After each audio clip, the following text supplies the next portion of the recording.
Friend, সেদিন দিয়েছিলাম রথের ফার্স্ট পার্ট ভিডিও, তো এটা হবে সেকেন্ড পার্ট ভিডিও। তো তোমরা দেখে নাও। ফার্স্ট পার্টটা সব আমি দেখিয়েছি তোমাদেরকে, যারা দেখো নাই দেখে নিও একবার। তো সব পুজো টুজো করলাম, কীভাবে কী করলাম। তো সেকেন্ড পার্টে হচ্ছে দেখো, এখানে দুপুরবেলার সময় 3:30 বাজে, তখন অনেক ভিড়। এখানে দেখো এখন ঠাকুর জগন্নাথকে রথে উঠাবে, তো মন্দির থেকে বের করবে, তার জন্য এত ভিড়। দেখো এত ভিড়, তো মন্দির থেকে এখন ঠাকুরকে বের করবে। এখানে কীর্তন হয়েছে, মানে অসাধারণ, মানে ভিড় কি বলবো, মানে খুব সুন্দরই পরিবেশটা ছিল, মানে ভীষণই ভালো লাগছিল। আর গরম তো গরম ভীষণ। আর সকালে তো অনেক বৃষ্টি হয়েছিল সেদিন, রথের দিন ফার্স্ট রথ সেদিন ছিল। তো ফার্স্ট রথের ভিডিও এটা।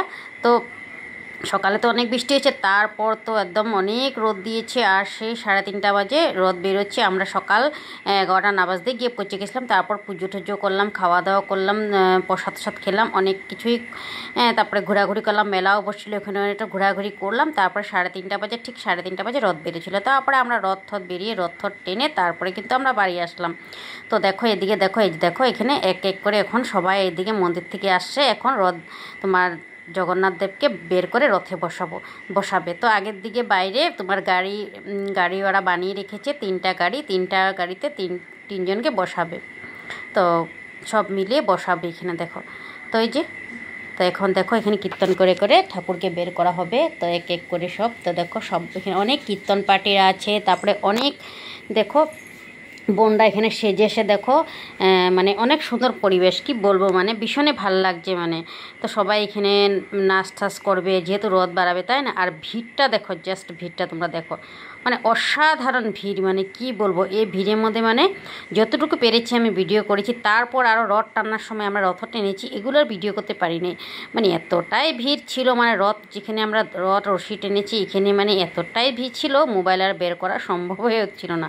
কোনোরকম পার্সটা সামলিয়ে রেখেছি, মানে এই অবস্থা, এতটাই ভিড় ছিল। কিন্তু গিয়ে মানে ভীষণই ভালো লাগছে, কি বলবো। এই ফার্স্ট টাইম কিন্তু আমরা সুপর্ণা আর আমি, আমার ফ্রেন্ড 2জন মিলে কিন্তু রথ টানলাম এসে ডিব্রুগড়।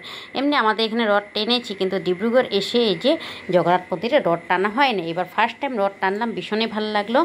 তো দেখো এদিকে এখন ঠাকুর বার করবে, তার জন্য সবাই দেখো এখানে হুলস্থুল পরিবেশে দেখো ঠাকুরকে বের করা হয়ে গেল। তো সবাই হুলস্থুল পরিবেশ, কি ভিড় দেখো, ভিড় মানে কার আগে কে মানে যাবে, এতটাই ভিড় ছিল। দেখো এখানে পুলিশ প্রশাসন সব, মানে সবে আছিল, ভিডিও ক্যামেরা হচ্ছিল, সব আছিল। আর আমার নেটও এখানে বন্ধ হয়েছিল, কারণ নেটওয়ার্ক স্লো চলছিল, একদম স্লো চলছিল, মানে কি বলবো। আর দেখো ভীষণ সুন্দর একটা পরিবেশ, মানে এত সুন্দর পরিবেশটা আমরা উপভোগ করলাম, মানে মনে থেকে যাবে, ভীষণ ভালো লাগলো।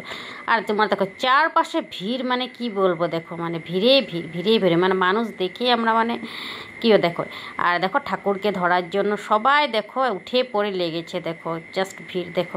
তারপর এখানে সব ঠাকুরকে ওখানে গাড়িতে বসানো হলো। সব আমি ভালো করে দেখাতে পারলাম না তোমাদেরকে, কারণ সব ভিডিওগুলো আমি করতে পারলাম না। এত ভিড়ের মধ্যে কি ভিডিও করা যায় বলো, হাতের থেকে মোবাইলে পড়বে নাকি তা কিছু বুঝতে পারি না, তার জন্য ভালো করে ভিডিও করা হলো না, কিন্তু ভীষণ ভালো লাগছিল। তারপরে যে আমরা দেখো ঠেমে একাকার, মানে এত ভিড়ে বাট্টার মধ্যে রথ টানা কি ঘামবো না কি বলো, কি অবস্থা দেখো। তারপর আমরা গাড়ি করে চলে আসলাম, টাটা।